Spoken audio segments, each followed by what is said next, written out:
ওম শান্তি। আজকের মুরলির তারিখ 15 ডিসেম্বর 2020। প্রাত মুরলি মধুবন। মিষ্টি বাচ্চারা, এখন ঘরে ফিরে যেতে হবে। এই জন্য দেহসহ দেহের সকল সম্বন্ধকে ভুলে একমাত্র আমাকে স্মরণ করো আর পবিত্র হও। প্রশ্ন: আত্মার বিষয়ে কি এমন সূক্ষ্ম কথা কেবলমাত্র সূক্ষ্ম বুদ্ধি সম্পন্ন আত্মারাই বুঝতে পারে? উত্তর: আত্মার ওপর সূচের মতো ধীরে ধীরে মরিচা লাগতে থাকে। বাবার স্মরণে থাকলে সেই মরিচা সরে যায়।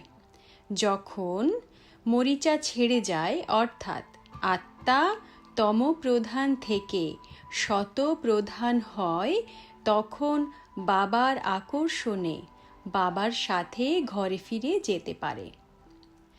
যত বেশি জং ছাড়তে থাকবে, ততই অন্যদেরকে বোঝানোর জন্য আকর্ষণ করবে। এই কথাগুলি হলো অত্যন্ত সূক্ষ্ম, যেটা স্থূল বুদ্ধি সম্পন্ন আত্মারা বুঝতে পারবে না। ধারণার জন্য মুখ্য সার: 1 নম্বর, আত্মারূপী সূচের ওপর জং লেগে গেছে। যোগ বলের দ্বারা তাকে সরিয়ে শতপ্রধান হওয়ার পরিশ্রম করতে হবে। লোকের কথা শুনে কখনো পড়াশোনা ছেড়ে দিও না। 2, বুদ্ধিতে জ্ঞানের পয়েন্টস দিয়ে ভরপুর করে সেবা করতে হবে। নাড়ি দেখে জ্ঞান শোনাতে হবে। অত্যন্ত তীক্ষ্ণ বুদ্ধি সম্পন্ন হতে হবে।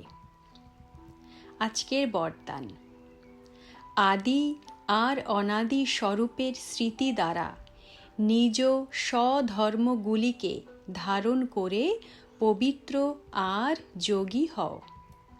ব্যাখ্যা: ব্রাহ্মণদের নিজ স্বধর্ম হল পবিত্রতা, অপবিত্রতা হল পরধর্ম। সাধারণ মানুষ যে পবিত্রতা ধারণ করতে অসমর্থ হয়ে থাকে, সেটা তোমাদের জন্য হলো অতি সহজ। কেননা স্মৃতিতে এসে গেছে যে আমাদের বাস্তবিক আত্মস্বরূপ হল সদা পবিত্র। অনাদি স্বরূপ হল পবিত্র আত্মা আর আদি স্বরূপ হল পবিত্র দেবতা। এখনকার অন্তিম জন্ম হল পবিত্র ব্রাহ্মণ জীবন। এই জন্য পবিত্রতাই হল ব্রাহ্মণ জীবনের পার্সোনালিটি বা ব্যক্তিত্ব। যে পবিত্র সেই যোগী। আজকের স্লোগান: সহজ যোগী বলে অলস হয়ে যেও না, শক্তিরূপ হও। ওম শান্তি।